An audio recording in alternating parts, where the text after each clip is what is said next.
भारत एवं पाकिस्तान मध्य लगी रही उत्तेजना मध्य भारतीय क्रिकेट बोर्ड बीसीसीआई एक बड़ निष्पत्ति नहीं। भारत पाकिस्तान मध्य उत्तेजना मध्य बीसीसीआई आईपीएल 2025 आईपीएल मैच गुडी को बातिल करिछि। आज आईपीएल 18तम सीजन कौन मैच खेल ना। केंद्र सरकार एवं समस्त टीम मालिक मीटिंग पर बोर्ड यह निष्पत्ति नहीं।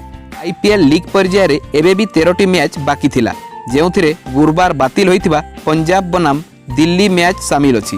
एपर्यंत आईपीएल प्ले ऑफ रे कौनसी दल निज स्थान सुरक्षित करिना। वर्तमान बाकी मैच गुडी को केबे एवं कोउटी खेला जिवो ता स्थिर होई नाही। तेबे बीसीसीआई कर्तव्य यह कि जे समस्त खेलाड़ी सुरक्षा एवं खूब शीघ्र विदेशी खेलाड़ी को मध्य सुरक्षित भाव में सेमानको देश को पठाइबा को पड़िबो। धर्मशाला रे मैच बंद हेबा परे ऑस्ट्रेलिया खेलाड़ी माने नर्भस हो जाइतिले।